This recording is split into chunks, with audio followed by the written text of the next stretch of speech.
جانوروں کی روزانہ دیکھ بھال اچھی طرح کرنی چاہیے۔ یہ روزمرہ معمول کے جلد ہی عادی ہو جاتے ہیں، اس لیے جانوروں کو خوراک دینے، دودھ دوہنے، پانی پلانے وغیرہ کا انتظام روزانہ باقاعدگی سے اور بر وقت کرنا چاہیے۔ بہتر یہ ہے کہ اچھی خوراک روزانہ مقررہ وقت پر دی جائے اور دودھ بر وقت نکالا جائے۔ مویشیوں کے ساتھ برتاؤ میں نرمی کی جائے۔ اچھی پیداوار حاصل کرنے کے لیے ضروری ہے کہ ان کے آرام کا خاص خیال رکھا جائے۔ مویشیوں کو مارنا دودھ کی پیداوار کے لیے کافی نقصان دہ ہے۔ جانوروں کو معمولی ورزش کی ضرورت ہوتی ہے۔ تحقیق سے یہ بات سامنے آئی ہے کہ جانور 9 سے 15 گھنٹے بیٹھ کر آرام سے گزارتے ہیں۔ باڑوں میں کھلے رکھے گئے جانور چل پھر کر ورزش کر لیتے ہیں، لیکن بندھے ہوئے جانوروں کو روزانہ 1 یا 2 گھنٹے کھول کر چلانا پھرانا ضروری ہے۔ پاک صاف دودھ حاصل کرنے کے لیے جانوروں کو صاف ستھرا رکھنا انتہائی ضروری ہے۔ صفائی اور مالش سے ان کی جلد صاف رہتی ہے، دوران خون تیز ہو جاتا ہے، خوشگوار چمک پیدا ہو جاتی ہے۔ اس سے جانور اچھا بھی لگتا ہے اور دودھ کی پیداوار بھی بہتر ہو جاتی ہے۔ ڈیری فارم کی کامیابی کے لیے بہتر رہائشی جگہ کا ہونا انتہائی ضروری ہے، کیونکہ جانوروں کو زیادہ وقت یہیں گزارنا ہوتا ہے۔ اچھی جگہ کا مطلب بہتر پیداوار، خوراک کے ضیاع میں کمی اور فارم پر بیماریوں میں کمی۔ یہ وہ بنیادی چیزیں ہیں جو فارم کی کامیابی کی ذمہ دار ہوتی ہیں۔ پاکستان کے ہر علاقے کی آب و ہوا چونکہ مختلف ہے، اس کے پیش نظر کوئی خاص نقشہ بنانے کا طریقہ دینا تو ممکن نہیں، لیکن ان چیدہ باتوں کا ذکر کر دیا جائے جو جانوروں کی رہائشی ضروریات کے لیے مد نظر رکھنا ضروری ہے۔ شیڈز یا باڑوں میں پانی وافر مقدار میں موجود ہونا چاہیے۔ پانی نہ صرف جانوروں کے پینے کے لیے ضروری ہے، بلکہ انہیں نہلانے اور صفائی کے لیے بھی بہت ضروری ہے۔ عمارت بنانے کی جگہ ارد گرد کی زمین سے اونچی اور ہموار ہونی چاہیے اور کسی بھی ڈھلوان کے سامنے نہیں ہونی چاہیے۔ گندے پانی کے نکاس کے لیے تھوڑی بہت ڈھلوان ہونی چاہیے تاکہ پانی شیڈز یا باڑوں میں کھڑا نہ ہو اور بیماریوں کا باعث نہ بنے۔ باڑوں یا شیڈز کے لیے جگہ کافی کھلی ہونی چاہیے تاکہ بوقت ضرورت ان میں اضافہ ممکن ہو۔ اس کے علاوہ جانوروں کے آنے جانے کا راستہ بھی ہونا ضروری ہے۔ شیڈز ایسی جگہ ہونے چاہیے جہاں پر دھوپ اور ہوا کا گزر ہو، زیادہ گرمی اور سردی سے بچاؤ کا انتظام ہو۔ شیڈز کے ڈیزائن میں تھوڑی بہت لچک ہونی ضروری ہے تاکہ بوقت ضرورت تھوڑا بہت رد بدل کیا جا سکے۔ ان عمارات کی بناوٹ ایسی ہونی چاہیے کہ آسانی سے گوبر وغیرہ کی صفائی ہو سکے اور روزمرہ کے کام کاج میں آسانی ہو۔ عام طور پر ایک دودھ دینے والے جانور کے لیے 50 تا 60 مربع فٹ چھتی ہوئی جگہ یا 70 تا 80 مربع فٹ احاطے میں کھلی جگہ ہونی چاہیے۔ اس کے علاوہ کھلے شیڈ بھی بنائے جاتے ہیں۔ بعض لوگ اپنے جانوروں کو نامناسب کمرے میں بند کر دیتے ہیں، جو کہ ان کی صحت کے لیے ٹھیک نہیں ہوتا۔ ان کے جانور کمزور ہو جاتے ہیں اور دودھ بھی کم دیتے ہیں۔ جانور سے دودھ کی بھرپور پیداوار حاصل کرنے کے لیے اچھی خوراک نہایت اہم ہے۔ یہ خوراک ہر لحاظ سے متوازن ہونی چاہیے، یعنی جس میں جسمانی ضرورت کو پورا کرنے والے تمام غذائی اجزاء یعنی پانی، کاربوہائیڈریٹس، پروٹینز، چکنائی، معدنی اجزاء، نمکیات، حیاتین موجود ہوں۔ ناظرین، جانوروں کی خوراک کو 2 حصوں میں تقسیم کیا جا سکتا ہے: خشک چارہ اور سبز چارہ۔ خشک چارے یا تو سبز چارے کو ہی خشک کر لیا جاتا ہے یا پھر اجناس کے بیج، غلہ یا دانے الگ کر کے ان کے خشک ریشہ دار اجزاء کو چارے کے طور پر استعمال کر لیا جاتا ہے۔ پاکستان میں سبز چارے کے طور پر برسیم، شفتل، لوسن، گندم، جو، مکئی، باجرہ، گوارا، چری، رواں، جنتر، مختلف قسم کے گھاس۔ ناظرین، سبز چارے پر بہت تحقیق ہو رہی ہے تاکہ جانوروں کو سارا سال چارہ مہیا ہو سکے۔ اور بعض اوقات جب بارشوں کا موسم ہوتا ہے، جس کو ہم سال پر مونسون کہتے ہیں، اس وقت زمین وتر میں نہیں ہوتی، تو اس وقت چارے کی کاشت ناممکن ہوتی ہے، اور اس طرح اکتوبر نومبر میں عام طور پہ فارڈر میں شارٹیج آ جاتی ہے۔ تو اس کو حل کرنے کے لیے ہم نے جو اریگیٹڈ ایریاز تھے دنیا کے، ان پہ نظر دوڑائی کہ کہاں پر کون کون سا چارہ استعمال ہوتا ہے۔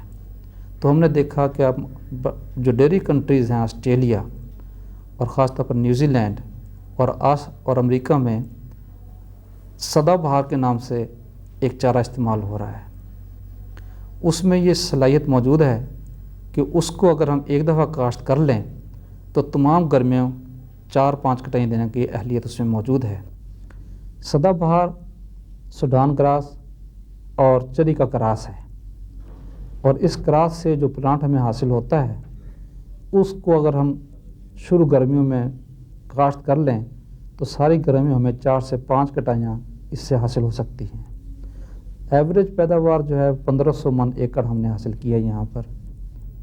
مارٹ گراس ہم نے امریکہ سے امپورٹ کیا، اس میں بار بار کٹائیاں دینے کی صلاحیت موجود ہے، لیکن اس میں ایک ہرڈل یہ ہے کہ وہ بیج اس کا نہیں بنتا، روٹ سٹمپس یا ہمیں کلمیں لگانی پڑتی ہیں، اور کلمیں جب اسٹیبلش ہو جاتی ہیں تو وہ گرمیوں میں 4 سے 5 کٹائیاں دینے کی اہلیت رکھتی ہیں۔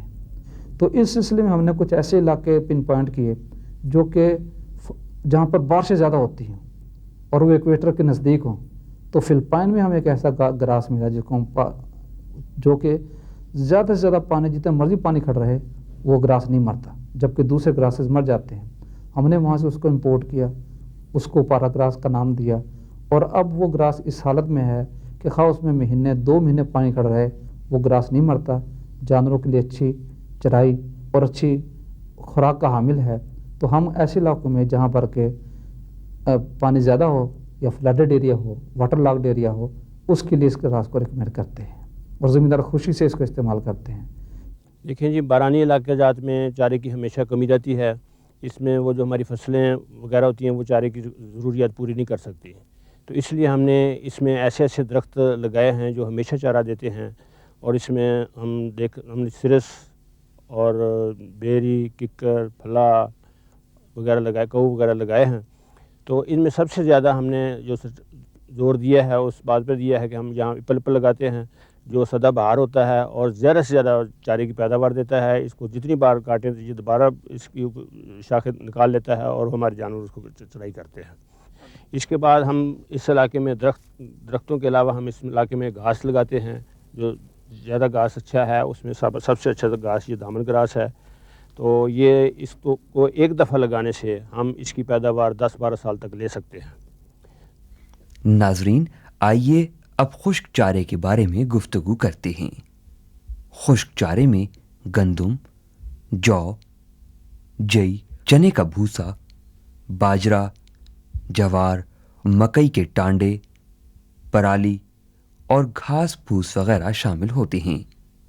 اس قسم کے چارے میں غذائیت کم ہوتی ہے اور ریشہ دار اجزاء زیادہ ہوتے ہیں۔ یہ چارے اکثر پیٹ بھرنے کے لیے یا پھر چارے میں پانی کی مقدار کو قابو میں رکھنے کے لیے استعمال ہوتے ہیں، لیکن اگر سبز چارے والی فصلوں کو مناسب موقع پر کاٹ کر خشک کر لیا جائے تو ان میں غذائیت کی مقدار برقرار رہتی ہے۔ سبز چارے کی کمی کے دوران اس طرح کے خشک چارے جانور کو پوری غذائیت فراہم کرتے ہیں۔ دانہ یا ونڈا جانوروں کی خوراک میں بہت زیادہ اہمیت کا حامل ہے۔ ونڈا جو ہے اس میں مختلف قسم کے چیزیں، فیڈ انگریڈینٹ کے امیزے شامل ہوتے ہیں، جس میں کھل بنولا، کھل توری، سورج مکھی کی کھل، پاؤڈر، چاولوں کا پاؤڈر جسے ہم رائس پالش کہتے ہیں، چوکر اور شیرہ شامل ہوتا ہے۔